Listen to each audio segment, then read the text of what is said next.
Kidnapping కేసును పోలీసులు ఛేదించారు. మురళీధర్ బాగ్కు చెందిన శ్రీనివాస్ చెల్లెలు బావ చనిపోవడంతో 15 నెలలుగా పిల్లలు తన దగ్గరే ఉంటున్నారు. 5వ తేదీన ఆడుకుంటామని చెప్పి బయటకు వెళ్లిన పిల్లలు రాత్రైనా ఇంటికి తిరిగి రాకపోవడంతో పోలీసులకు ఫిర్యాదు చేశాడు.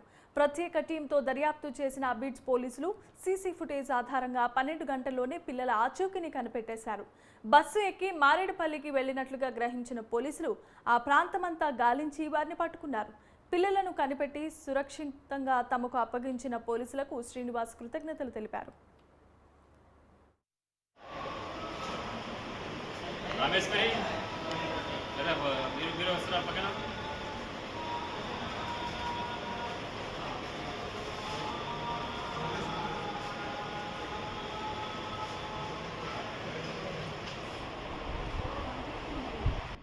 నైట్ అనగా 5/5/2024 నైట్ 9 గంటలకు శ్రీనివాస్ అనే వ్యక్తి మురళీధర్ బాగ్లో ఉంటాడు.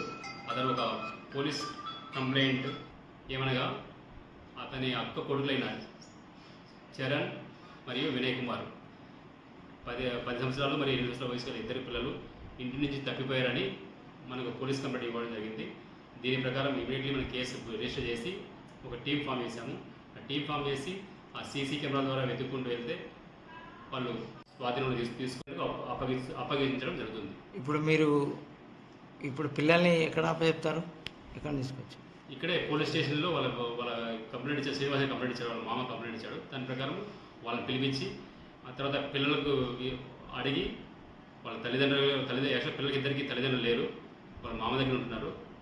వాళ్ళ పిల్లలను అడిగి వాళ్ళు ఒకవేళ వాళ్ళ మామ ఇంటికి వెళ్తారా లేదా వేరే వాళ్ళ బంధువులా లేదా హోమ్కా అడిగి వాళ్ళ నిర్ణయం ప్రకారం మేము వాళ్ళకు ఒప్పేస్తాం.